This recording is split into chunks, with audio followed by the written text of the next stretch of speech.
ठीक है, मंगलाचरण करते हैं, उसके बाद स्टार्ट करते हैं आज की प्रेजेंटेशन। उसके बाद क्वेश्चन आंसर। ओम अज्ञानतिमिरान्धस्य ज्ञानजनशलाकया चक्षुरुन्मीलितं येन तस्मै श्री गुरुवे नमः। श्री चैतन्य मनोभीष्टं स्थापितं येन भूतले स्वयं रूप कदा मह्यं ददाति स्वपदान्तिकम्। वन्देऽहं श्रीगुरो श्रीयुष्मत्कमलं श्रीगुरुवरश्रभास्य श्रीरूपं साग्रजातं सद्गुरुदत्ता पिता सजीवम् साधुवैतं सावधूतं परिजनसहितं कृष्ण चैतन्य देवं श्री राधा कृष्ण पादान् सद्गुरुदत्ता श्री विशाखान्ते। हे कृष्ण करुणा सिंधु दीन बंधु जगतपति गोपेश गोपिका कांत राधा कांत नमस्ते तप्त कांचन गौरांगी राधे वृंदावन श्री विष्णुवाक्य देवी परिमामे हरि प्रिय वांछा कल्पतरुभ्यश्च कृपा सिंधु वैभव पतितनां पावनेभ्यो वैष्णवेभ्यो नमो नमः। श्री कृष्ण चैतन्य प्रभु नित्यानंद श्री अद्वैत गदाधर श्री वासादि गौर भक्तवृंद। हरे कृष्ण कृष्ण कृष्ण हरे हरे, हरे राम राम राम हरे हरे। नमः ओम विश्वपदाय केशवपुष्टाय भूतले श्रीमते भक्तिवेदांत स्वामी नामने। नमस्ते सरस्वती देवे गौरवाणी प्रचारणे देवी सुस्मिवाली पाश्चात्य देश कारणे। वृंदाय तुलसी देवी प्रियाय के सभ्यचा कृष्ण भक्ति प्रदे देवी सत्यवते नमो नमः। हरे कृष्ण कृष्ण कृष्ण हरे हरे, हरे राम राम राम हरे हरे। हाँ, यस माता जी। वालेकुम सलाम जी। प्रभु जी, आज ग्रुप बी का प्रेजेंटेशन है। Group B, please raise your hand.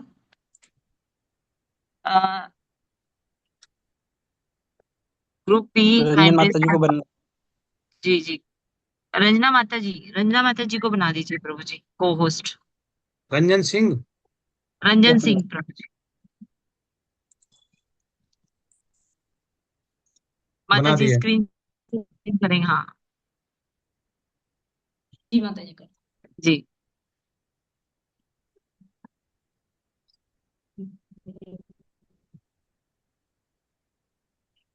Yes visible है माता जी।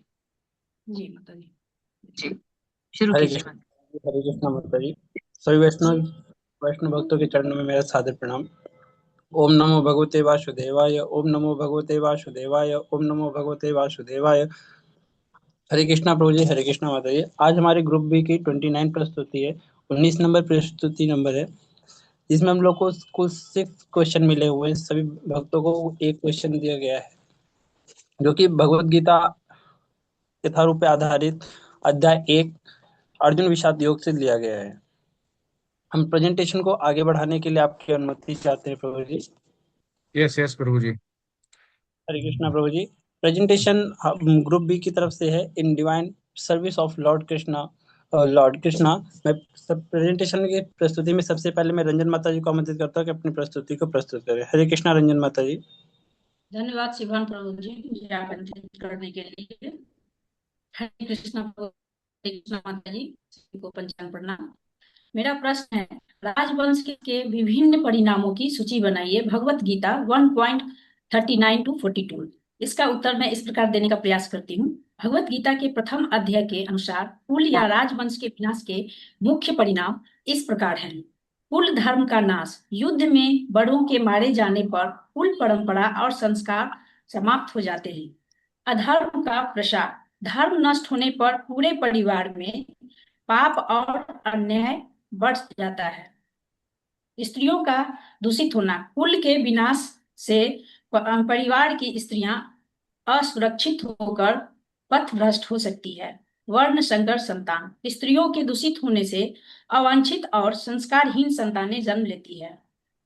पितरों का पतन, पिंडदान और तर्पण की क्रियाएं रुकने से पूर्वजों का नरक का भागी बनना पड़ता है। जाति और कुल धर्म की समाप्ति, वर्ण संकर संतानें कुल की मर्यादा और सामाजिक व्यवस्था को पूरी तरह नष्ट कर देती है। इसी के साथ मैं अपनी वाणी को विराम देती हूँ। मैं अपनी त्रुटियों के लिए क्षमा प्रार्थी हूँ। अब मैं सत्येंद्र प्रभु जी को आमंत्रित करती हूँ, प्रस्तुति को आगे बढ़ाएं। हरे कृष्णा। धन्यवाद रंजन माता जी। हरे कृष्णा प्रभु जी, हरे कृष्णा माता जी, सभी को सादर प्रणाम। मेरा आज का प्रश्न भगवत गीता के अध्याय 1 के अंतिम श्लोक के अर्थ के अनुसार अर्जुन के कौन से गुण उन्हें भगवत गीता के ज्ञान प्राप्त करने के योग्य बनाते हैं। मैं इस प्रश्न का उत्तर कुछ इस प्रकार से श्रील प्रभुपाद जी के तात्पर्य के अनुसार देने की कोशिश करूंगा। भगवत गीता के पहले अध्याय का अंतिमार्थ अर्जुन के मानसिक स्थिति, उसके भीतर चल रहे संघर्ष और उसकी उस स्थिति में भगवान श्री कृष्ण से मार्गदर्शन प्राप्त करने की प्रवृत्ति से संबंधित है। अर्जुन का तत्व ज्ञान के प्रति निष्ठा और शरणागति उसे भगवत गीता का ज्ञान प्राप्त करने के योग्य बनाती है। अर्जुन ने युद्ध भूमि पर अपने संबंधी और मित्रों के खिलाफ युद्ध करने के बारे में सोचा और उसकी मानसिक स्थिति में संघर्ष था।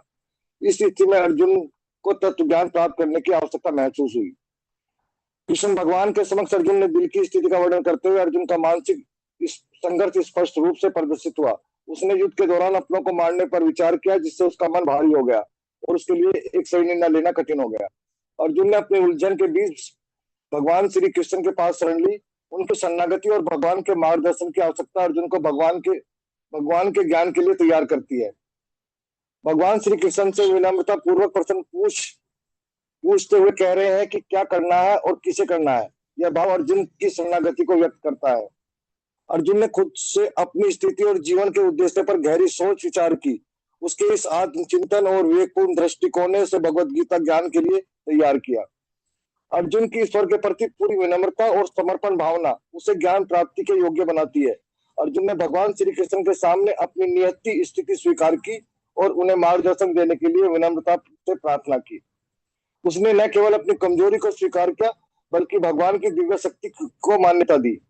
अर्जुन ने अपनी मानसिक उलझनों और संकोचों को भगवान श्री कृष्ण के सामने रखा और उनसे मार्गदर्शन मांगा। इस प्रकार अर्जुन की स्थिति ने उन्हें भगवत गीता का ज्ञान प्राप्त करने के योग्य बना दिया। अर्जुन का गुण जो उसे भगवत गीता का ज्ञान प्राप्त करने के योग्य बनाता है वह है उसकी शरणागति, सच्चा समर्पण, आत्मचिंतन, गहरी सोच और ईश्वर के प्रति विनम्रता। अर्जुन ने अपने मन के संकोच और द्वंद को स्पष्ट रूप से व्यक्त किया और भगवान श्री कृष्ण के सामने शरण ली। इस शरणागति और आत्मस्वीकृति ने उसे ज्ञान प्राप्त करने के लिए तैयार किया। इस प्रकार भगवत गीता के पहले अध्याय के अंत में अर्जुन का गुण, शरणागति और आत्मचिंतन उसे भगवान से ज्ञान प्राप्त करने के योग्य बनाता है। अब यहीं पर मैं अपनी वाणी को विराम देते हुए विनीता माता जी से अनुरोध करूंगा कि अपनी प्रस्तुति को आगे बढ़ाएं।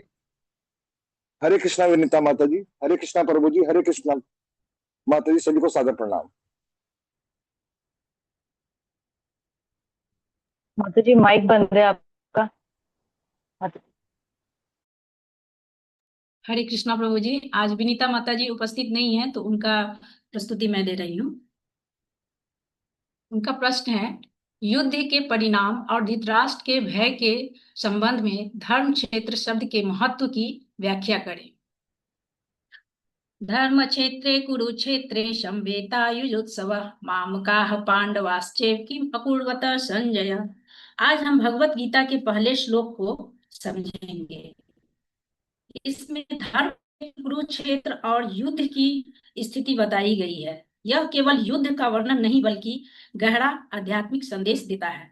धर्म क्षेत्र का अर्थ, धर्म क्षेत्र का मतलब है जहां धर्म की स्थापना होती है। कुरुक्षेत्र एक पवित्र स्थान था जहां यज्ञ और धार्मिक कार्य होते थे, इसलिए यहाँ का युद्ध विशेष महत्व रखता है। धृतराष्ट्र का प्रश्न, धृतराष्ट्र पूछते हैं, मेरे और पांडु पुत्रों ने क्या किया? यह प्रश्न उनके अंदर के डर और मोह को दिखाता है। उन्हें अपने पुत्रों की भविष्य की चिंता है। युद्ध का वास्तविक अर्थ यह नहीं है, यह धर्म और अधर्म के बीच संघर्ष है। पांडव धर्म के पक्ष में है, कौरव अधर्म है। जहां धर्म होता है वहीं विजय होता है। पांडवों की जीत और कौरवों का नाश होता है। जीवन का संदेश, हमारा जीवन भी एक युद्ध की तरह है। हमें हर दिन सही और गलत के चुनाव करना होता है।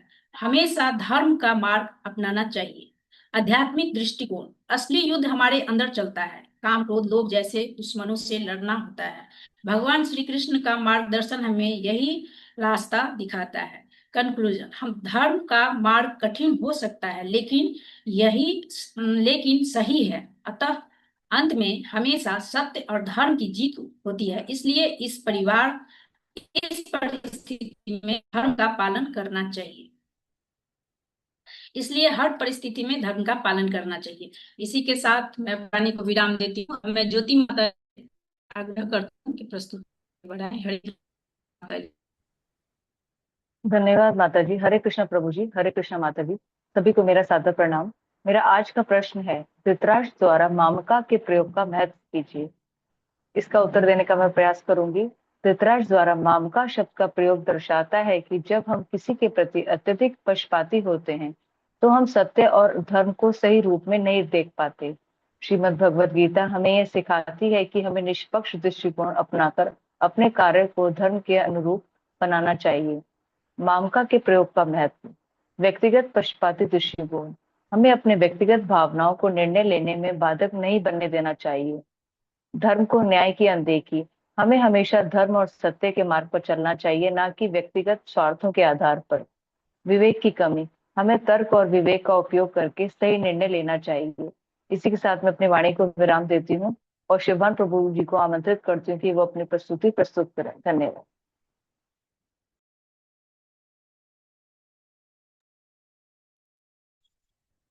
धन्यवाद ज्योति माता जी। हरे कृष्णा प्रभु जी, हरे कृष्णा माता जी।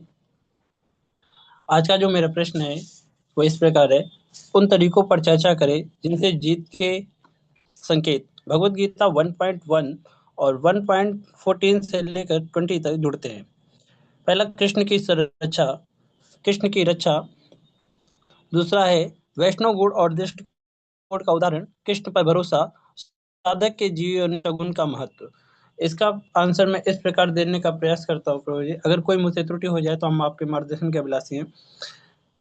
सबसे पहला कृष्ण की रक्षा, डिवाइन प्रोटेक्शन ऑफ कृष्णा, यह कि भगवत गीता के 1.14 और 15 में बताते हैं कि श्री कृष्ण और अर्जुन द्वारा जब शंखनाद बजाया गया है, जैसे पंचजन देवदत्त, ऐसे जहां भगवान श्री कृष्ण स्वयं उपस्थित हो वहां विजय निश्चित है।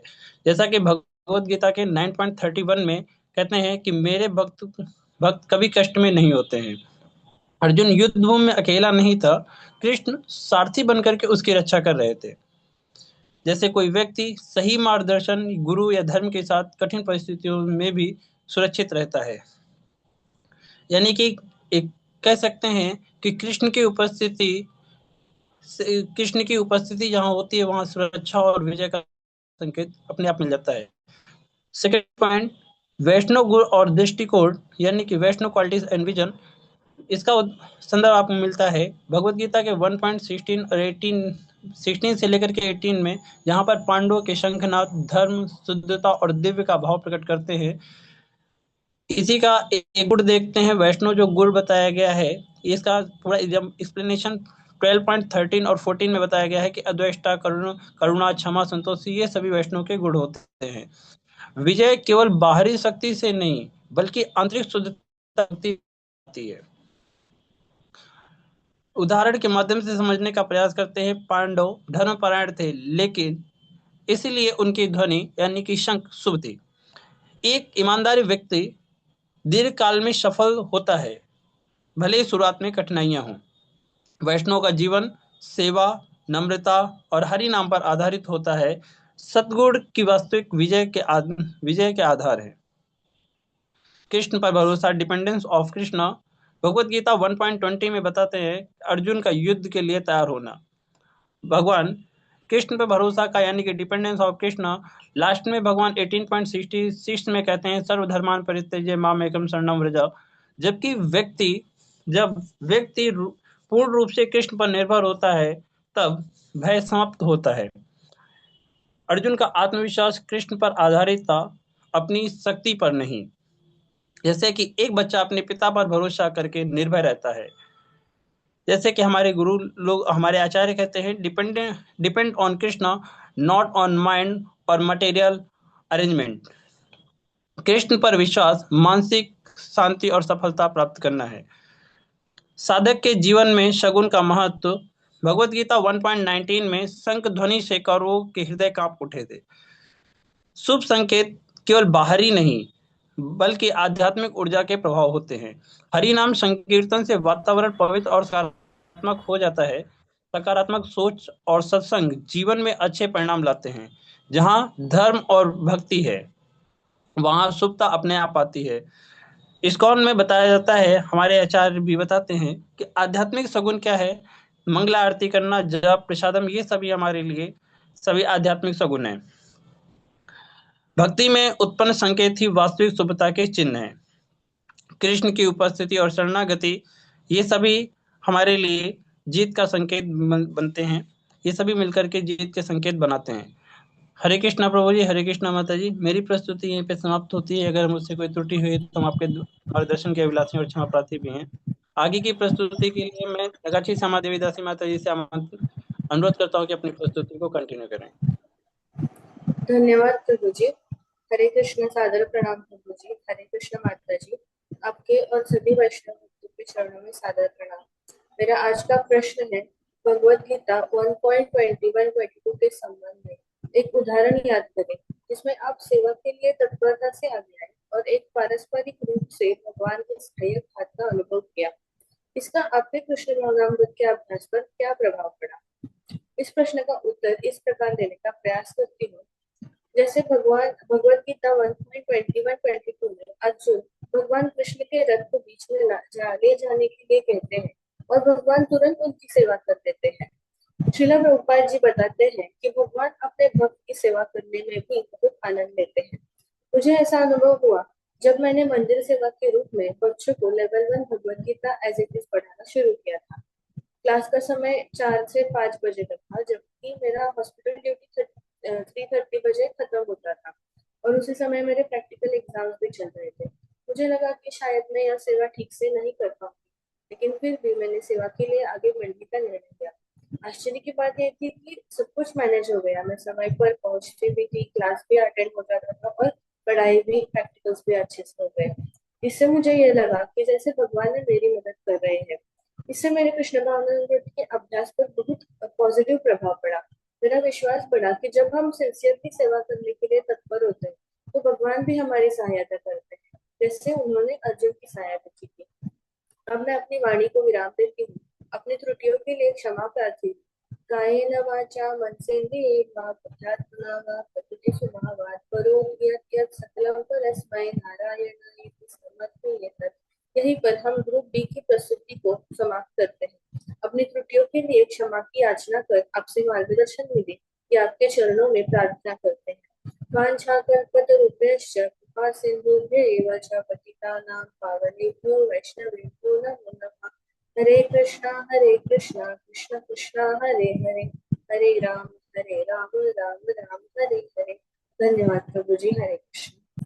हरे कृष्णा। बहुत अच्छी प्रस्तुति माता जी एन प्रभु जी, और चैप्टर भी बहुत अच्छा है, अध्याय 1, जिसमें कि शुरुआत करते हैं और शुरुआत ही अच्छा होता है तो सब कुछ अच्छा होता है।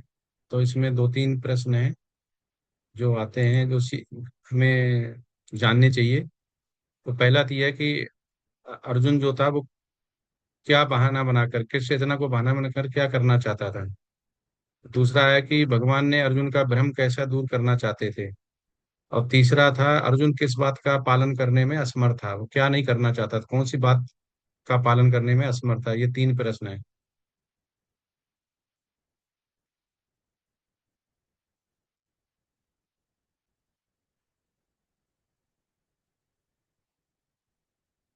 हरे कृष्णा। आवाज आ रही? हरे कृष्णा प्रभु जी, मैं प्रयास कर सकता हूँ थोड़ा सा। हाँ, यस यस। अर्जुन बहाना किस लिए बना रहे थे, इसका हम देख सकते हैं कि जैसे कि हम कभी कभी चाहे जितने भी आध्यात्मिक में हो, अगर हमारे पास कोई ऐसी सिचुएशन आ जाती है जहाँ पे हम कहीं ना कहीं अपने परिवार से जब जुड़ जाते हैं तो वो मोह हमारे अंदर जग जाता है, जब हम मटेरियल में कहीं ना कहीं आ जाते हैं। तो वही कंडीशन हमारे अर्जुन महाराज के सामने आई थी कि जब उनको लगा कि हमारे पितामह है और ये हमारे भाई बंधु हैं, तो इनको मार करके हम स्वर्ग का राज भी क्या करेंगे। तो वहां पे वो मटेरियल की तरह से देख रहे थे कि हाँ ये हमारे पितामह है, इनसे मोह, उनको मोह उत्पन्न हो रहा था। इस वजह से वो बहाना बना रहे थे कि हम नहीं मारना चाहते हैं। ठीक है प्रभु जी। और भगवान कृष्ण अर्जुन का भ्रम कैसे दूर करना चाहते थे? और भगवान कृष्ण अर्जुन का भ्रम ऐसे दूर करना चाहते थे कि वो बताना चाहते थे कि हम वास्तव में हैं क्या, हमारा इन लोगों से कोई संबंध नहीं। भगवान बाद बाद में यही बताते हैं कि ये जितना भी चीजें, ये जो भी चीज हम देख रहे हैं, ये वास्तविक है ही नहीं। ये कुछ समय के लिए है और कुछ टाइम के लिए है। आप जिनसे आप कनेक्ट हो रहे हो तो इनके कई सारे जन्म पहले हो चुके हैं, कई सारे जन्म आगे भी होंगे। आपका इनसे कोई रिलेशन नहीं है। वो इस हरे तरह से ये बताना भगवान बताना चाह रहे थे कि ये सभी आत्मा है, हमारा इनसे कनेक्शन नहीं है, ये हमारा सिर्फ कनेक्शन भगवान से होना चाहिए। अर्जुन किस बात का पालन करने में असमर्थ था? प्रभु युद्ध करने में असमर्थ थे वो शायद, जहाँ पे मुझे लगता है कि वो पालन नहीं करना चाह रहे थे, क्योंकि वो युद्ध करने से पीछे हट रहे थे, क्योंकि लास्ट में अर्जुन महाराज अर्जुन ने किस जब बात का पालन करने से डर रहा था? और युद्ध करने से वो डर रहे थे, अपने गांडीव को, अपने सारे शस्त्रों को उन्होंने रख दिया था जमीन पर। यस, और कोई ऐड करना चाहता है? हरे कृष्णा प्रभु जी। पांचांग हाँ। प्रणाम। हरे कृष्णा। अर्जुन जो था क्षत्रिय था, वो क्षत्रिय का जो स्वधर्म पालन करने के लिए असमर्थ था। Yes yes. हरे कृष्ण। हरे कृष्णा प्रभु जी। प्रभु जी, अर्जुन जो था एक क्षत्रिय था। क्षत्रिय का धर्म होता है युद्ध करना, किंतु वह कायरता को प्राप्त होकर युद्ध नहीं करना चाहता था, क्योंकि वह अपने समक्ष अपने पितामह गुरु द्रोणाचार्य कृपाचार्य वगैरह को देख के बहुत विचलित हो गया था। वो सोच रहा था जिसके आगे हमने कभी ऊंची आवाज में बात भी नहीं किया है, पलट के जवाब भी नहीं दिया है, उससे हम कैसे युद्ध करेंगे और उनको किस तरह से मार पाएंगे। यस माता जी। प्रभु जी तीन चार चार पांच कारण थे जिसके कारण वो युद्ध नहीं करना चाहता था। एक तो उस वो बहुत ही अच्छे हृदय का था, इसलिए वो उसका मन करुणा से भर गया था। दूसरा ये वो यह यस सोचता था कि जब युद्ध होगा तो इतने सारे लोग मर जाएंगे, इतने सैनिक मरेंगे, इतनी विधवाएं हो जाएंगी, तो कितना पाप लगेगा। और फिर वो ये भी सोच रहा था कि किम किम नो राज्येन गोविंदा, मतलब कोई आनंद ही प्राप्त नहीं होगा। आखिर हम सब युद्ध करते हैं तो अपने परिवार के लिए ही कुछ करना चाहते हैं। जब हमारे अपने ही नहीं रहेंगे तो युद्ध के बाद जो राज्य मिलेगा उसको हम उसका आनंद कैसे प्राप्त करेंगे। इसके यस अलावा उसके माता। मन में ये भी भय था कि उसके कुल का क्षय हो जाएगा। कुल का क्षय हो जाएगा तो पिंडदान वगैरह ये सब आगे के कर्म कैसे होंगे। और स्त्रियां जो होती हैं, स्त्रियां जो हो अवांछित संतानें आएंगी, स्त्रियां कलुषित हो जाएंगी। जी प्रभु जी, यही सब कारण थे जिसके कारण वो युद्ध से पीछे हट रहा था और निर्णय नहीं ले पा रहा था। यस यस, बहुत सुंदर माता वो जी ने प्रभु जी। बताया है। यस माता जी। हरे कृष्णा, और कोई बता रहा है? हरे कृष्ण प्रभु जी। हाँ यस। अर्जुन प्रभु जी 5 कारण दिए थे, जैसा कि माता जी ने बोला, युद्ध न करने के लिए। करुणा, मोह, पाप, आनंद का अभाव, कुल का विनाश, ये अर्जुन 5। का भ्रम दूर कर चुकी है। हाँ यस, प्रभु जी ने सही बताया।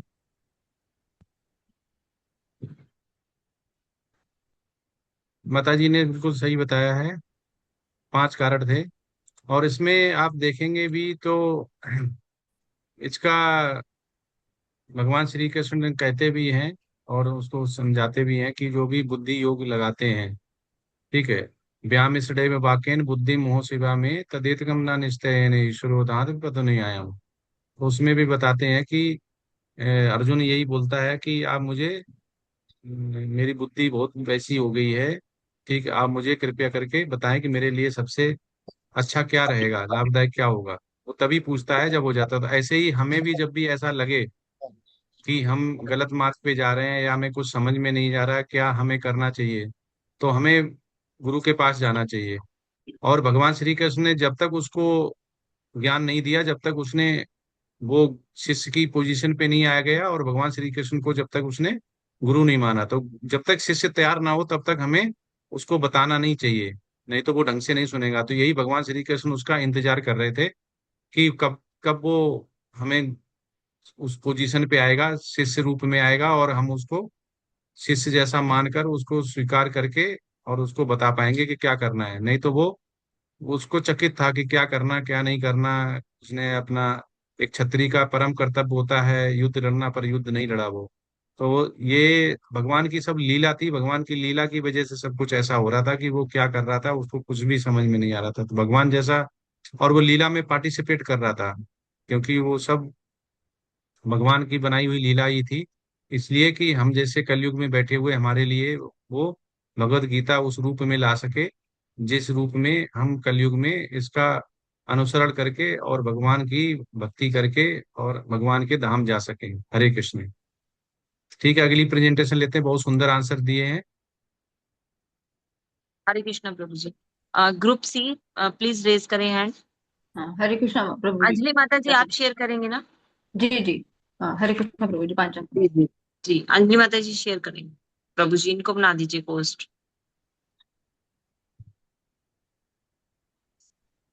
अंजनी अंजलि मोरे। तुम्हारे हाँ, हैंड रेज। बना दिया। जी माता जी शेयर माता।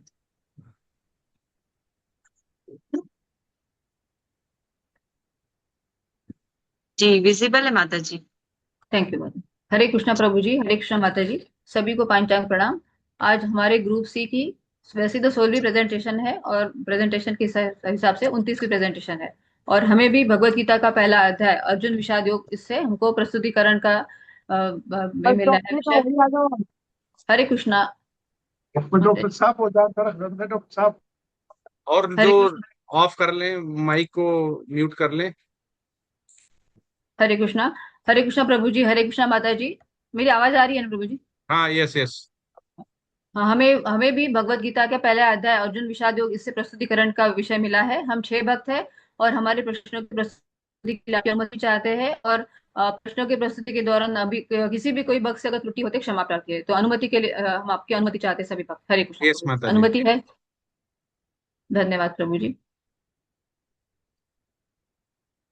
हरे कृष्णा। ओम नमो भगवते वासुदेवाय, ओम नमो भगवते वासुदेवाय, ओम नमो भगवते वासुदेवाय। हरे कृष्णा। सबसे पहले प्रश्नों की प्रस्तुति का प्रश्न मुझे मिला है। प्रश्न क्रमांक 5, भगवत गीता अध्याय 1 में श्री प्रभुपाद जी पहले अध्याय के 30वें श्लोक के अर्थ में लिखते हैं, अर्जुन कृष्ण की इच्छा से अपने वास्तविक स्वार्थ की अज्ञानता दिखा रहे हैं। किसी का वास्तविक स्वार्थ विष्णु या कृष्ण में निहित है। युद्ध के मैदान में अर्जुन की स्थिति और कृष्णा भावनामृत के अभ्यास में संदर्भ के साथ स्पष्ट करें। इस प्रश्न की प्रस्तुति का मैं उत्तर देने का प्रयास करती हूँ। जगत गुरु श्री प्रभुपाद की जय। अपने देहात्मक बुद्धि के कारण अपने स्वजन तथा रिश्तेदार और गुरुजनों के प्रति अत्यधिक आसक्ति दिखाने से युद्ध के लिए तैयार नहीं थे। हम भी देहात्मक रूप से स्वयं को पहचानते हैं और असमंजस में पड़ सकते हैं। क्या करे क्या न करे समझ में नहीं आता। किम कर्तव्य विमूढ़ ऐसी अवस्था होती है। ऐसे मोह की स्थिति हमें तब प्राप्त होती है जब हम भौतिक वस्तु या व्यक्ति के प्रति अत्यधिक आसक्त होते हैं। अर्जुन के शरीर में भी ऐसे शारीरिक लक्षण प्रकट होते हैं। उनका सिर चकरा जाता है, खड़े रहने में असमर्थता, स्वयं को भूलना आदि। ये भाव से प्रतीत होता है कि हम हमारे कर्तव्य निर्णय लेने के लिए सक्षम नहीं है। यहाँ पर भागवतम के 11वें स्कंद के दूसरे अध्याय की 37वां श्लोक आता है, भयम द्वितीयाभिनिवेशता स्यादिशा पेतस्य विपर्यो स्मृति तन्मायायोत बुध आवचेतम भक्ते एकशम गुरुतेव तात्मा। अर्थात इसका अर्थ है कि जो मनुष्य रहता है वो भौतिक पहचान या अपने भौतिक शरीर के रूप में करता है, जिसके कारण उसे भय उत्पन्न होता है। और जीव जब भगवान से मुख मोड़ लेता है तो अपनी जो स्वाभाविक स्थिति है उसे भूल जाता है। यह स्थिति माया के कारण होती है। मनुष्य को चाहिए कि प्रामाणिक गुरु के मार्गदर्शन में भगवान की अनन्य भक्ति में लगे, गुरु को प्रामाणिक अपने प्रतिनिधि के रूप में स्वीकार करे, उनके निर्देशन का पालन करे। अर्जुन युद्ध करने के पक्ष में नहीं था। उसने भगवान को रथ को युद्ध भूमि के बीचों बीच लाने को कहा, जहां से दोनों पक्ष के योद्धा को उसको देख सके। अर्जुन की मानसिकता देखकर युद्ध करने में असमर्थता उसकी दिखाई पड़ रही थी। अर्जुन ने भगवान से भगवत गीता का जब ज्ञान प्राप्त हुआ, उनकी शरण ग्रहण की, फिर युद्ध के लिए तैयार हो जाता है। यहाँ पर परिस्थिति कैसी भी हो, विपरीत हो, तो उसका सामना करना चाहिए, न कि बचने का प्रयास। अर्जुन क्षत्रिय होने के कारण अपने स्वधर्म को त्यागना चाहता था। हमें भी कोई परिस्थिति का सामना करना चाहिए, न कि उसे बचने के प्रयास। हमें हमारे कर्तव्य को यथासंभव पूरे करने चाहिए। भगवान के द्वारा भगवत गीता के ज्ञान, उनकी शरण गति लेना ही और युद्ध करता है अर्जुन। हम भी भौतिकता में देहात्मक बुद्धि के कारण अपना स्वार्थ किसमें है, हित क्या है, समझते नहीं है। बद्ध जीव का वास्तविक स्वार्थ या हित तो विष्णु या कृष्ण में निहित है, वो हम उसे भूल जाते हैं। भगवान के लिए हमें कार्य करना चाहिए। जैसे तीसरे अध्याय के 9वें श्लोक में आता है, यज्ञार्थ कर्मणोऽन्यत्र लोकोऽयं कर्म बंधना तदर्थम कर्म कौन्तेय मुक्त संग समाचारा। हमें भगवान कृष्ण के लिए यज्ञ रूप में कर्म करना चाहिए, उनके प्रसन्नता हेतु कार्य करना चाहिए। हमें भी कृष्णा भावनामृत के अभ्यास में प्रत्येक कार्य भगवान हेतु ही करने चाहिए। जैसे कि 9वें अध्याय के 27वें श्लोक में भगवान बताते अर्जुन के को बताते हैं, यत करोषि यदस्तासि यज्जुहोसि ददासि यत तपस्यसि कौन्तेय तत् कुरुष्व मदर्पणम। ये बताते हैं कि हे अर्जुन, तुम जो भी कुछ करते हो, खाते हो, दान देते हो, तपस्या करते हो, मुझे अर्पित करते हो। फिर इसलिए हमें चाहिए कि कृष्णा भावनामृत में हम जो भी, अगर हम आगे बढ़ना चाहते हैं तो खाली केवल भगवान को केंद्र में रख के ही हमें जो भी कार्य करें वो करना चाहिए। इसी के साथ मेरे प्रश्नों की प्रस्तुति समाप्त होती है, और प्रश्नों के प्रस्तुति में मेरे द्वारा अगर त्रुटि हो तो क्षमा प्रार्थी हूँ, और आगे की प्रस्तुति के लिए मैं आशा माता जी को आमंत्रित करती हूँ कि वो अपने प्रश्नों के प्रस्तुति से हमारे प्रस्तुतिकरण को आगे बढ़ाएंगे। हरे कृष्ण। आशा माता जी, पंचांग प्रणाम। हरे कृष्ण। धन्यवाद अंजलि माता जी। हरे कृष्ण प्रभु जी, हरे कृष्ण माता जी, सभी भक्तों को मेरा सादर प्रणाम। मेरा प्रश्न है, अध्याय 1 में प्रयुक्त श्री कृष्ण के निम्न नामों के महत्व की व्याख्या करें। अच्युत, गोविंदा, माधव, ऋषिकेश। श्लोक संख्या 15, 21, 22, 24, 32, 33, 34, 35 एवं 36।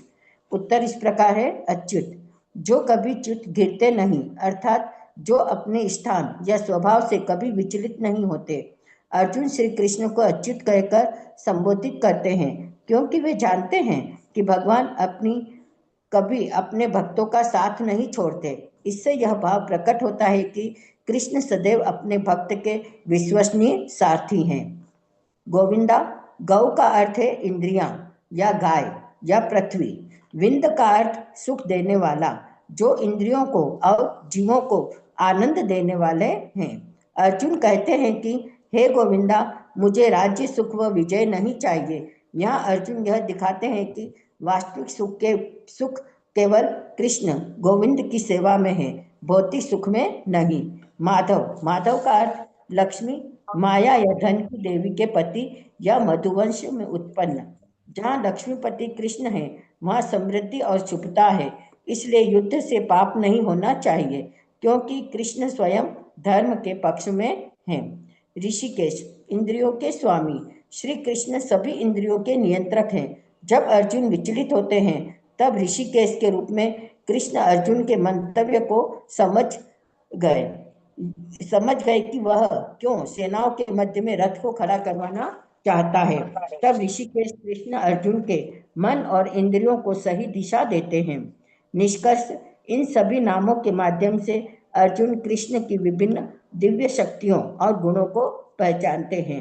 अच्युत, कभी न गिरने वाले, सदा साथ देने वाले। गोविंद, आनंद देने वाले। माधव, लक्ष्मीपति, शुभता के स्रोत। ऋषिकेश, इंद्रियों के स्वामी। इस प्रकार ये नाम केवल संबोधन नहीं है, बल्कि भगवान के गुणों और अर्जुन की भावनाओं को प्रकट करते हैं। यहीं पर मेरे प्रश्न का उत्तर समाप्त होता है। अगर मुझसे कुछ त्रुटि हो गई हो तो उसके लिए मैं क्षमा प्रार्थी हूँ और आपके मार्गदर्शन की आकांक्षी हूँ। और अब मैं सूर्यमल प्रभु जी को आमंत्रित करती हूँ कि वे अपनी प्रस्तुति से प्रेजेंटेशन को आगे बढ़ाएं। हरे कृष्ण प्रभु जी।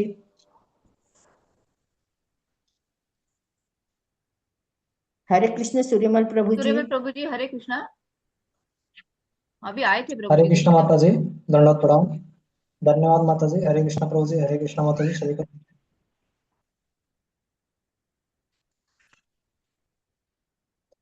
हरे कृष्ण माता जी, मेरी वॉइस नहीं जा रही है?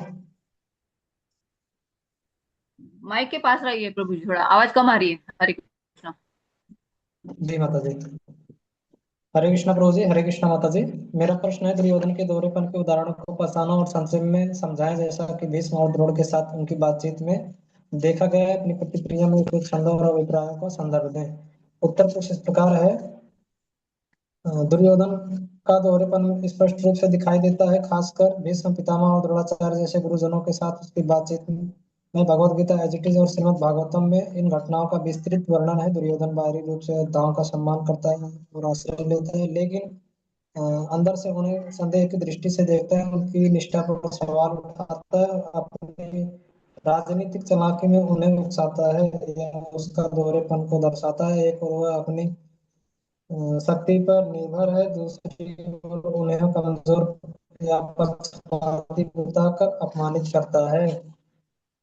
द्रोणाचार्य के साथ संजय वाचा दृष्टवा तो पांडवानिकम व्यूढ़म दुर्योधनस्तथा आचार्यम उपसंगम्यम राजा वचनम अमृतम।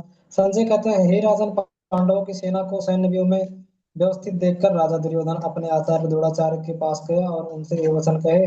दुर्योधन बाहरी तौर पर राजनीतिक चतुराई दिखाते हुए द्रोणाचार्य कुरुसेना के सेनापति के पास जाता है और पांडवों की सेना की तारीफ करता है। वह द्रोण को उकसाने के लिए कहता है कि यह सेना आपके बुद्धिमान शिष्य धृष्टद्युम्न द्वारा व्यवस्थित की गई है, लेकिन प्रभुपाद जी स्पष्ट करते हैं कि यह कूटनीतिक चेहरा उसके भीतर छिपे भय को नहीं छिपा पाता। दुर्योधन द्रोण को दिलाकर उकसाता है धृष्टद्युम्न को, जो द्रोण का शिष्य है लेकिन द्रोण का वध करने के लिए जन्मा उनका शत्रु है, ताकि द्रोण युद्ध में पूरी तरह ताकत लगाए। फिर वह भीष्म की रक्षा वाले सेना को अपर्याप्त बताता है, जो अप्रत्यक्ष रूप से भीष्म पर तंज करता है। दोहरेपन का उदाहरण द्रोणाचार्य द्रोण को गुरु मानकर सम्मान देता है और उनकी मदद मांगता है, लेकिन अंदर से उनका विश्वास नहीं करता। वह उन्हें युद्ध के लिए उकसाता है, जबकि खुद पांडवों की शक्ति देखकर डरता है। यह उसका कपट है, बाहर से विनम्र और आश्रित, अंदर से संदेहपूर्ण। प्रभुपाद जी कहते हैं कि यह धार्मिक अंधापन और राजनीतिक स्वार्थ का परिणाम है। हरे कृष्णा। इसी के साथ मेरी प्रस्तुति समाप्त होती है। अगर मेरी प्रस्तुति में कोई त्रुटियां हो तो उसके लिए मैं क्षमा प्रार्थी हूँ। आगे मैं सीमा माता जी को आमंत्रित करता हूँ कि अपने प्रश्नों की प्रस्तुति आगे बढ़ाएं। हरे कृष्णा। सीमा माता जी, दंडवत प्रणाम। धन्यवाद सुरजमल प्रभु जी। हरे कृष्णा प्रभु जी, हरे कृष्णा माता जी, सभी वैष्णव भक्तों को मेरा सादर प्रणाम। मेरा प्रश्न भगवद गीता अध्याय 1 से है। प्रश्न है, अर्जुन द्वारा कृष्ण और कृष्ण को सारथी की स्थिति स्वीकार करने के आदेश के महत्व पर चर्चा करें। जैसा कि भगवद गीता 1 अध्याय 1 21-22 में देखा गया है। अपने स्पष्टीकरण में कथित तौर पर श्रील प्रभुपाद के कथनों का संदर्भ दे। उत्तर है, भगवद गीता अध्याय 1 श्लोक 21-22 में अर्जुन द्वारा श्री कृष्ण को रथ को दोनों सेनाओं के बीच में ले जाने का आदेश देना एक अत्यंत गहन आध्यात्मिक महत्व रखता है। यह केवल युद्ध की तैयारी नहीं बल्कि जीवन के मार्गदर्शन का प्रतीक है। ऐसी भक्ति वेदांत स्वामी प्रभुपाद जी के कथनों के अनुसार अर्जुन ने श्री कृष्ण को अच्युत कहकर संबोधित किया, जिसका अर्थ है वे सर्वशक्तिमान हैं, जो कभी अपने स्वभाव, सत्य या पद से नीचे नहीं गिरते। यह शब्द दर्शाता है कि अर्जुन श्री कृष्ण को अचूक, अविनाशी और अपने भक्तों का साथ कभी न छोड़ने वाला मानते हैं। वे संकट में अपने स्वभाव में अडिग रहते हैं। प्रभुपाद जी बताते हैं कि कृष्ण अपने भक्तों के आदेशों का पालन करने में कभी भी संकोच नहीं करते। यद्यपि वह सर्वोच्च मास्टर हैं, फिर भी जब वे शुद्ध भक्त को उन्हें आदेश देते हैं, वे देखते हैं तो उन्हें दिव्य आनंद मिलता है। यद्यपि श्री कृष्ण भगवान है, फिर भी वे अपने भक्त के सारथी बनने के लिए तैयार हुए। यह उनकी भक्त वत्सला को दर्शाता है। यहाँ अर्जुन का आदेश देना यह दर्शाता है कि भगवान पर पूर्ण विश्वास रखता है और उन्हें अपना मार्गदर्शन मानता है। यह स्थिति जीव और परमात्मा के संबंध का प्रतीक है, जहां जीव अर्जुन है और भगवान कृष्ण से दिशा प्राप्त करता है। यहाँ कुछ प्रमुख बिंदु हैं, जैसे कि भगवान का सेवक भाव।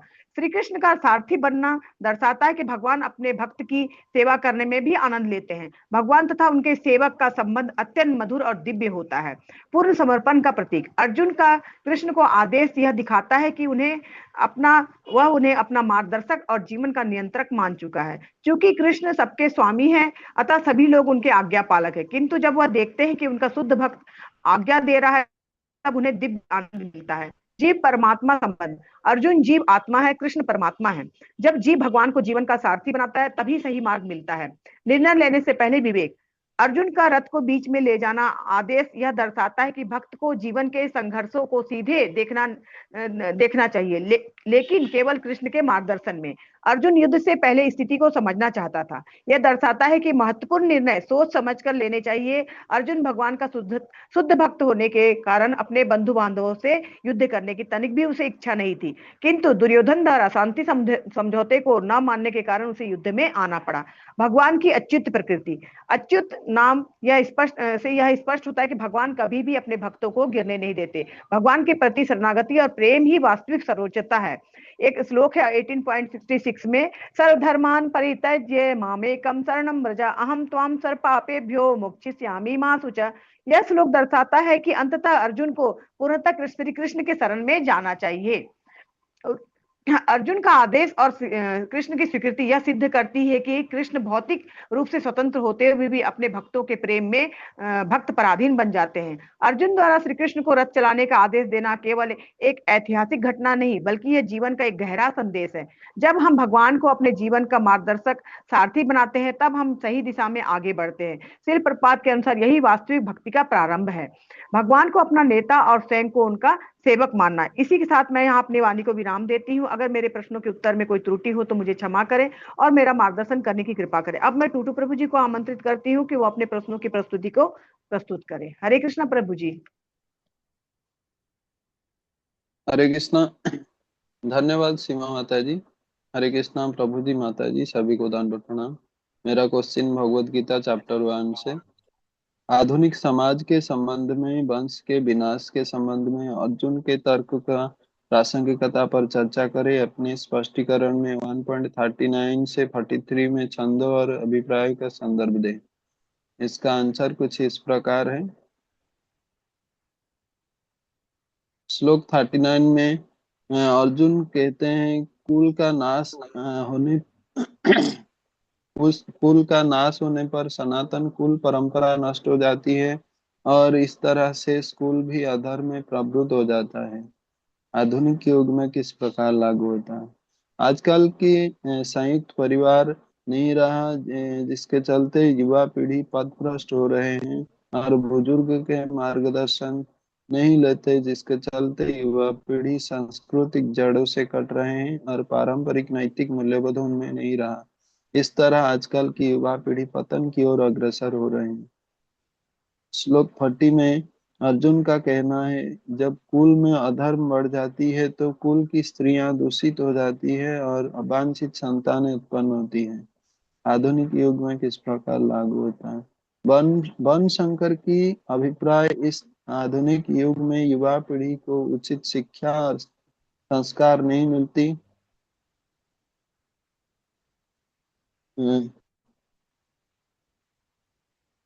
अच्छी संतान समाज की आध्यात्मिक उन्नति के लिए आवश्यक है। आज की समय में संयुक्त परिवार की टूट जाने से युवा पीढ़ी को शिक्षा में पढ़कर गलत मार्ग चुनकर उनमें आपराधिक भावना पैदा होती है।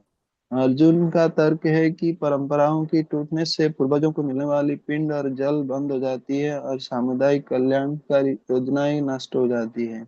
आधुनिक युग में किस प्रकार लागू होता है? ये आधुनिक युग की सांस्कृतिक विस्मरण को दर्शाती है। जब कोई समाज अपने इतिहास और पूर्वजों के योगदान को भूल जाता है, वो अपनी पहचान खो देती है। इसके अलावा स्वार्थपरक प्रवृत्तियों के कारण आज सामुदायिक सेवा और परोपकार की भावना कम हो रही है, जिसे अर्जुन ने कुल धर्म के विनाश के रूप में देखा था। निष्कर्ष, अर्जुन के ये तर्क दर्शाती है कि एक स्थिर समाज के लिए पारिवारिक अखंडता, नैतिक शिक्षा और सांस्कृतिक निरंतरता अनिवार्य है। आधुनिक समाज के में बढ़ती अराजकता और मानसिक तनाव कहीं ना कहीं उन्हीं पारिवारिक और आध्यात्मिक मूल्य का ह्रास की परिणाम है। हरे कृष्णा। मैं यहाँ पे अपना वाणी को विराम देता हूँ। अगर मुझसे कहीं त्रुटि हुआ है तो इसके लिए मैं क्षमा प्रार्थी हूँ। आगे मैं हर भगवान प्रभु जी को आमंत्रित करता हूँ कि अपना प्रस्तुतिकरण प्रस्तुत करें। हरे कृष्णा। हर भगवान प्रभु जी।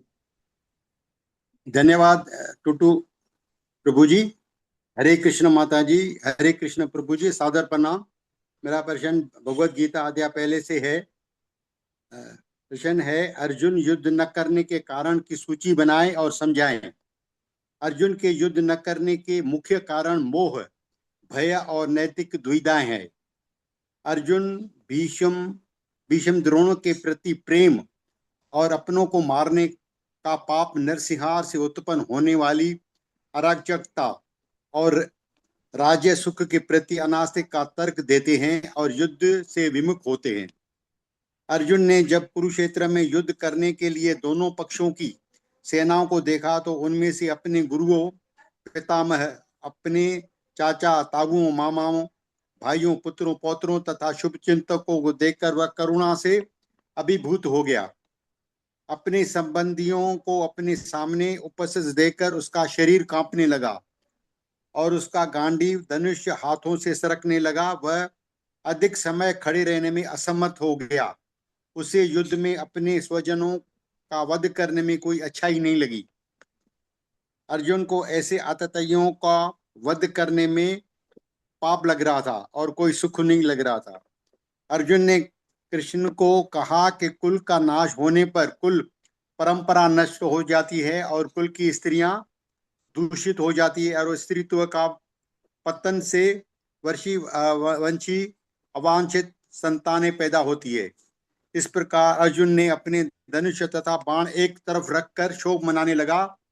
अपनी कृपण दुर्बलता के कारण अपना कर्तव्य भूल गया।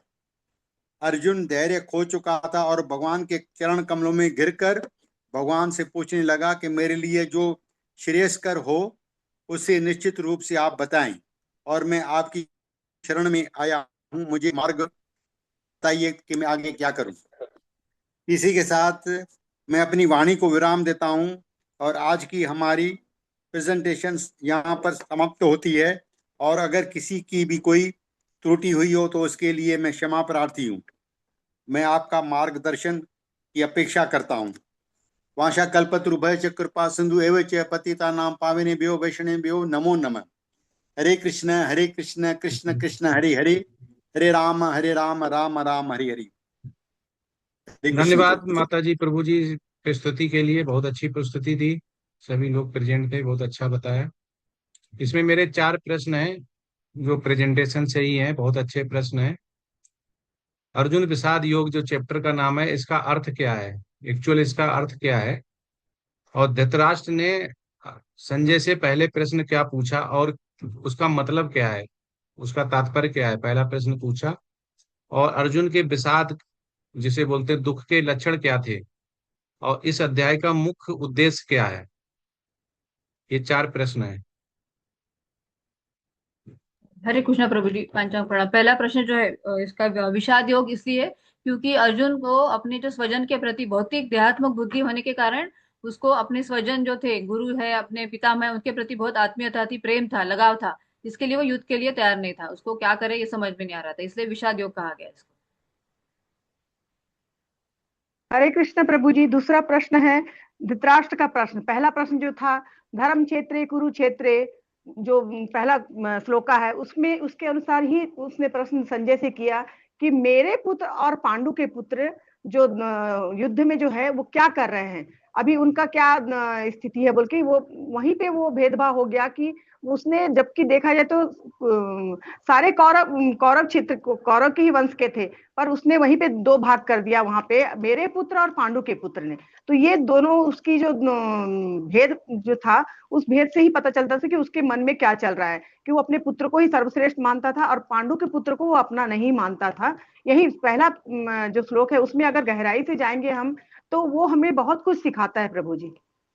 यस माता जी, माता जी ने सही बताया बिल्कुल, कि मेरे और पांडु पुत्रों ने जो बोला, मेरे और पांडु, उसने यहीं पे अलग अलग कर दिया, अपना नहीं समझ रहा था वो, और उसके अंदर कहीं न कहीं मोह चल रहा था कि मेरे पुत्र ही इसका राजपाट मिले, और चाहे इसलिए वो बोल रहा था मेरे और पांडु के पुत्र। अर्जुन के विषाद का दुख के क्या लक्षण थे, तीसरा प्रश्न।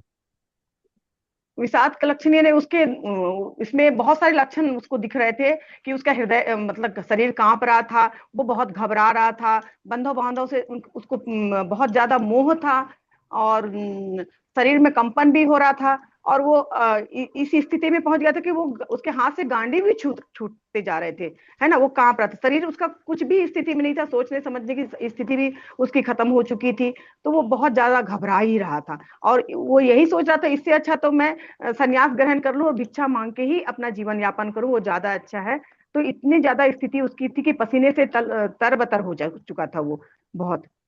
यस यस, माता जी ने सही बताया कि उसके हाथ कांपने लगे, मुख सूख गया, शरीर कांपने लगा, गांडीव जी धनुष जो था वो हाथ से गिरने लगा। जी। हरे कृष्णा। अब लास्ट प्रश्न बचा है, इस अध्याय का मुख्य उद्देश्य क्या है, संदेश, संदेश समझ सकते हैं या उद्देश्य। हरे कृष्णा प्रभु जी, पांचांग प्रणाम। आत्मज्ञान के बारे में बताते हैं आखिर में कि अर्जुन शुद्ध भक्त होने के कारण उसमें दया थी, करुणा थी। तो ऐसा ही जो शुद्ध भक्त होता है वही आत्मज्ञान के काबिल होता है। तो आत्मज्ञान के लिए प्रयास करने के लिए भगवान उनको फिर वैसे मदद करते हैं। आत्मज्ञान की प्राप्ति कैसे करना है। हरे कृष्णा। आत्मा के बारे में, क्योंकि हम देहात्म बुद्धि से हमको आगे बढ़ना है, हम शरीर नहीं आत्मा है, इसका ज्ञान होना चाहिए, स्वरूप का ज्ञान, ऐसे बोल सकते प्रभु। हरे कृष्णा। और कोई ऐड करेगा इसमें।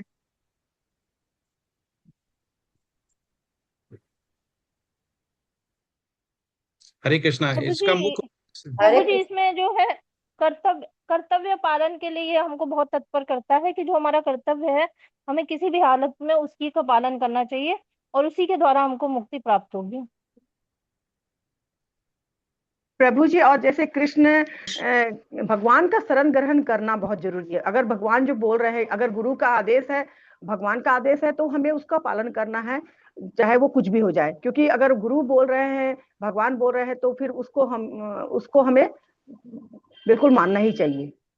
यस तो यस हमें अपना सब कार्य प्रभु को समर्पित छोड़ के, करके हाँ, ही करना चाहिए। करके यहाँ ही तो करना स्वयं चाहिए। श्री कृष्ण उपस्थित है। गुरु के शरण में ही जाना है हमें। तो गुरु के शरण में ही जाने से ही हमें हमारा लक्ष्य हमें प्राप्त होगा। क्योंकि प्रभुपाद जी भी बताते हैं ना कि भगवान को अपना नेता और स्वयं को उनका सेवक मानना, तभी आपको शरणागति मिलेगी, तभी आपका भक्ति का प्रारंभ वहीं से होगा, वास्तविक भक्ति का प्रारंभ। Yes yes. तो हम ये भी बोल सकते हैं कि ये मुख्य संदेश इसमें ये है कि मनुष्य संकट और भ्रम की स्थिति में अगर है और सही मार्गदर्शन की आवश्यकता है तो वो अपने भगवान श्री कृष्ण या गुरु के पास जा सकता है। जी, हरि बोल। और पहला पहला जो अर्जुन विषाद योग का क्या अर्थ है, अर्जुन विषाद योग जैसे बोला गया तो अर्जुन का शोक या जो दुख की अवस्था थी, शोक और जो दुख की अवस्था थी जिसमें युद्ध करने के पहले मानसिक रूप से व्याकुल हो जाता है कि हमें युद्ध नहीं करना है और अपना गांडीव रख देता है। उसके जो विषाद के लक्षण थे, दुख के लक्षण थे, तो अर्जुन विषाद का ये होता है शोक या दुख की अवस्था। ये पहले प्रश्न का सार था। हरे कृष्णा। अभी किसी का कोई प्रश्न है तो पूछ सकते हैं, नहीं विराम देते हैं। हरे कृष्णा प्रभु जी। प्रभु जी, मेरा एक सवाल था धर्म को लेके।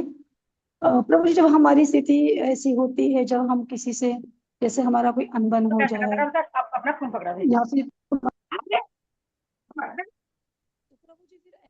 क्या, जैसे हम है ना, हम बहुत कुछ दिन हम उसको अवॉइड करते हैं कि हम ना बोले ना बोले, और बाद में फिर कभी व्यक्ति सामने आता है ना, तो हम काफी पहले से गुस्सा होता है हमारे अंदर उस बात को लेके, और हम जल्दी जल्दी फिर बहुत कुछ सुना देते हैं उसको, उस व्यक्ति को, और बाद में फिर हम पीछे हटते हैं या फिर रिश्ते में आगे बढ़ते हैं, तो कहीं ना कहीं चीजें हमारे साथ चलती रहती हैं।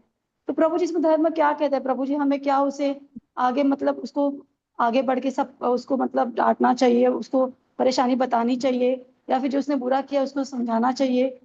धर्म क्या कहता है? या फिर हमें कुछ नहीं करके उसे दूरी बना लेना चाहिए? तो क्या धर्म है प्रभु जी?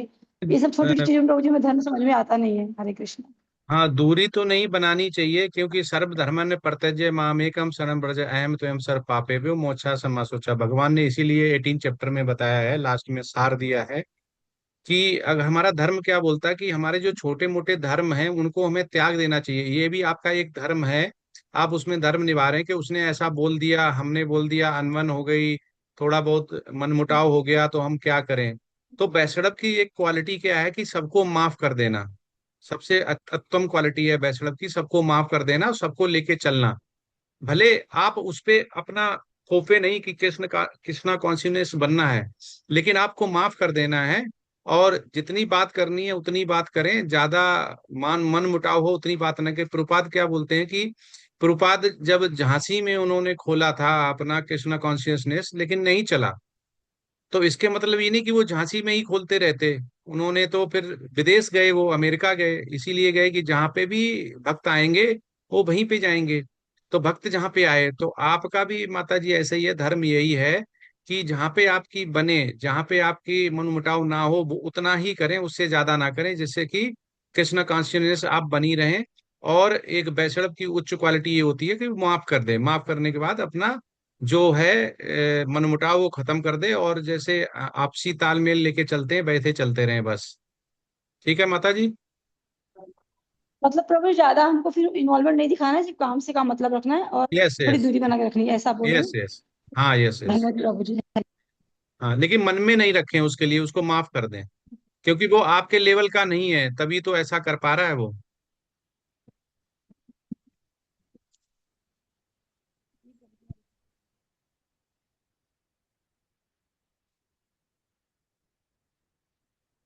और किसी का कोई प्रश्न है?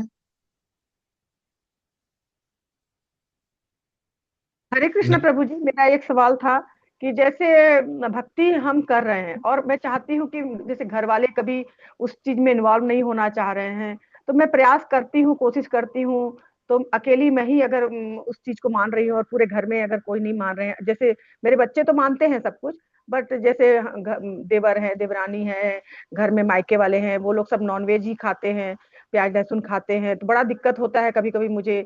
मैं तो उनसे रिश्ता भी नहीं तोड़ सकती, ऐसे डायरेक्ट मना नहीं कर सकती कि मैं आपके घर में खाना भी नहीं खाऊंगी, पानी भी नहीं पीऊंगी, तो थोड़ा प्रॉब्लम हो जाता है प्रभु जी। तो कैसे मैनेज करूं उसको मैं?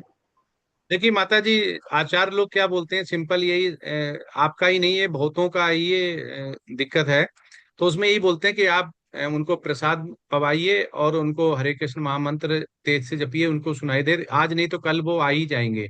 उसमें आपको कृष्णा कॉन्शियसनेस में सबसे पहला मुख्य उद्देश्य हमारा यही होता है कि हमें किसी को तोड़ना नहीं, हमें जोड़ना है। जो भी वो कर रहे हैं वो करते रहने दीजिए, लेकिन आप धीमे धीमे उनको प्रसाद, जितना भी प्रसादम बनता है प्रसादम खिलाइए उनको, और कृष्णा कॉन्शियसनेस के बारे में बताइए और करिए, लेकिन उन पे थोपिए नहीं, नहीं तो और दूर वो भागेंगे। उसको जबरदस्ती आप करेंगे, जबरदस्ती नहीं करिए, धीमे धीमे आप उनको करते रहिए, प्रसादम खिलाते रहिए, कृष्णा कॉन्शियसनेस के बारे में बताते रहिए, और हरे कृष्ण महामंत्र उनके सामने तेज तेज जपते रहिए माता जी, ठीक है। और खाने, मान लो मेरे को उनके यहाँ भोजन करना हो तो कैसे करूं प्रभु जी? उनके नहीं, यहाँ आपको नॉनवेज क्यों करना, बनता है। आपको क्यों करना है? एक बैचलर तो अपने किचन में ही करता है, अगर वो आपके हिसाब से नहीं बन पा मायका रहा है है तो प्रभु आप जी, माता पिता, हाँ जैसे मायका है मेरा, और कभी कुछ फंक्शन हो गया, कुछ हो गया तो तो बुलाते हैं। आप खुद बना के खा लीजिए। उनके उनके घर में खा सकती हूँ बना के मैं? हाँ, बना के आप खा सकते हैं, बर्तन अलग होने चाहिए बस। वही वही वही चीज हाँ, खा सकते हैं ना प्रभु जी, वही डाउट था। ठीक है प्रभु जी, हरे कृष्ण। ठीक है, हरे कृष्ण। मीठा खाए बोल रहे हैं कोई? ठीक है, अभी कोई प्रश्न नहीं तो चलते हैं। वांछा कल्पतरुभ्यश्च कृपा सिंधु एव च पतितनां पावनेभ्यो वैष्णवेभ्यो नमो नमः। हरे कृष्ण कृष्ण कृष्ण हरे हरे, हरे राम राम राम हरे हरे। अनंत कोटि वैष्णव वृंद की जय, श्रील प्रपाद की जय जय, सभी वैष्णव जय आचार्यों की जय, सभी वैष्णव भक्तों जय की जय, श्री गुरु महाराज जय की जय। जय गुरु महाराज दिल्ली आए जय। हुए हैं और दिल्ली में वो रुके हुए हैं, तो अभी ग्रेटर कैलाश में कोई जाना चाहे तो कल जी प्रभु भागवतम जी, की कल क्लास है। जी संडे को 8 बजे प्रभु जी। हाँ, संडे को 7:30 बजे से उनकी क्लास है, तो आप 6:30 बजे पहुंच जाए तो जगह मिल जाएगी। और वो नॉर्थ इंडिया से मिलेंगे भी, जिसमें यूपी, हिमाचल, चंडीगढ़ और हरियाणा और उत्तराखंड आते हैं, उनसे वो अलग से इष्टा गोष्ठी जिसे बोलते हैं वो करेंगे। प्रभु जी, ठीक है, गुरु महाराज कितना दिन रुकेंगे प्रभु जी वहां पर ये तो ईशा माता जी कैलाश हमें में, नहीं कितना? पता है, लेकिन जल्दी जाते नहीं, वो रुकेंगे, जल्दी जाते नहीं, क्योंकि उन्हें एक जगह से दूसरी जगह जाने में टाइम लगता है। अच्छा अच्छा प्रभु लेकिन जी, तो मतलब फिलहाल अभी रिसेंटली आए हैं प्रभु जी गुरु महाराज वहां हाँ, पे? रिसेंटली आए हैं। ठीक है ठीक है माता प्रभु जी, जी, हरे कृष्ण हरे बोलो कृष्ण दीदी। हरे कृष्ण प्रभु जी हरे कृष्ण, पांचांग प्रणाम। हरे हरे कृष्ण। कृष्ण हरे हरे कृष्णा कृष्ण प्रभु जी, सादर चरण वंदन हरे दंडवत कृष्ण प्रणाम। कोटि हरे कोटि कृष्ण प्रभु धन्यवाद जी, सादर प्रभु हरे जी। कृष्ण प्रणाम। हरे हरे कृष्ण कृष्णा।